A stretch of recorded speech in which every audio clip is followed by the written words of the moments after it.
off on the latest in monetary and financial development world, we saw the Monetary Policy Committee maintain the central bank rate at 8.75%. The shilling, it's standing at 124 shillings and 66 cents against the dollar, with forex reserves standing at 6.967 billion USD, and this is equally to 3.9 months of import cover. On government securities market, we've seen the Treasury bill auction of February 2nd receiving actually a bid totaling to 50.1 billion shillings against an advertised amount of 24 billion shillings, representing a performance of 208%.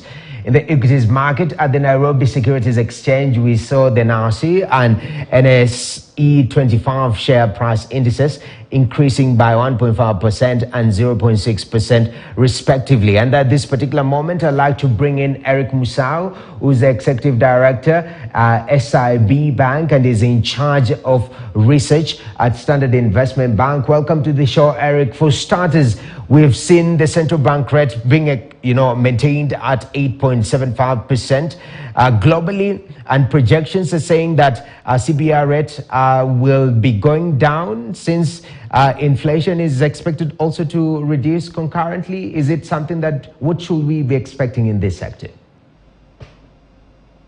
Yes, so the MPC held the meeting last week, and they held the central bank rate unchanged, and I think they highlighted that some of the changes that they had done earlier were still filtering into the economy, and it seems the expectation was that inflation was going to decline, and we saw for the month of January having the third consecutive decline. So they were expecting those policy measures to continue impacting on the economy as we go ahead in coming months. We had expected an increase.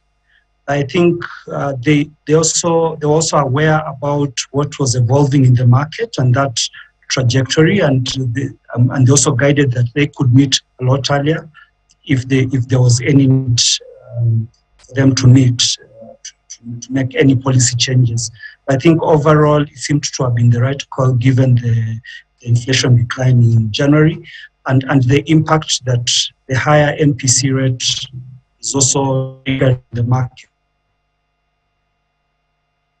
We understand also the projection is that inflation will ease over time in 2023. Ours reduced, actually the January inflation stood at 9% from 9.1%. Food inflation declined to 12.8%, which is a drop. And we've seen importation of maize and wheat, all this being gazetted, and the projection is the cost of food will go down. But there's this aspect of energy. It was the major driver of actually holding the inflation slightly higher, and it increased to 13.8%.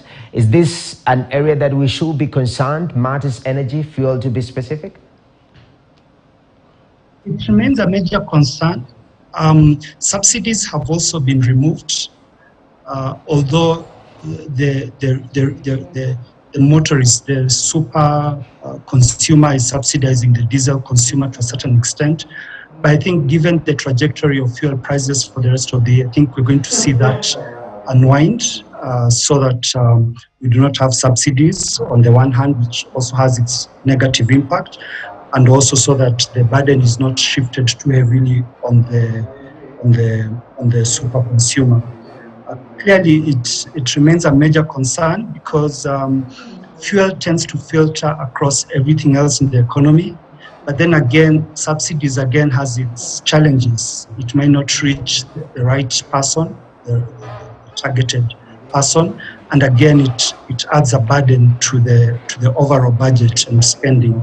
So I think the government is in a catch-22 situation and really has to work it out throughout the year to really get things under control, and maybe also look at alternatives, alternative energy, moving electric, having such incentives such that we're able to okay. adopt to all right. more renewable power. Yes, Eric, and as we finish up quickly, there is the issue of the shilling has been a concern. Of course, the central bank rate compared to the bank rates, actual rates in the market, there's quite a huge disparity. But CBK is very confident that at 124 shillings and 52 cents to the dollar, it's something that is very sustainable considering how the greenback has been performing against, major currencies. Are we expecting to see the shilling strengthen over the dollar?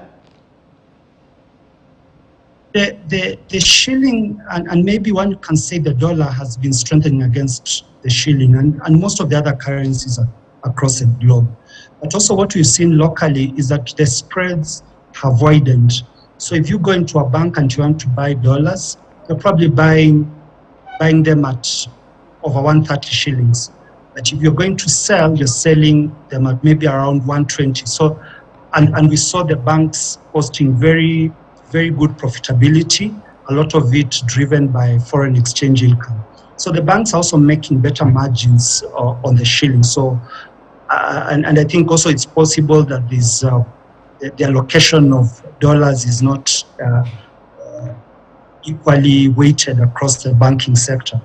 Banks which handle exporters have more dollars, and then the ones which don't have, which are mostly handling importers, have less dollars. So of course, there's also a challenge there as an economy. So at the end of the day, we balance it out so that, if it's exporters that needs to be kind of be encouraged to bring in dollars, then it comes in naturally. Okay. So that's really the most sustainable way. All right. Thank you very much, Eric Musau, Director at Standard Investment Bank, saying actually on the latest in regards to the key indicators on how economy performs. But let's talk at Centum. Centum Investment Company is said to embark on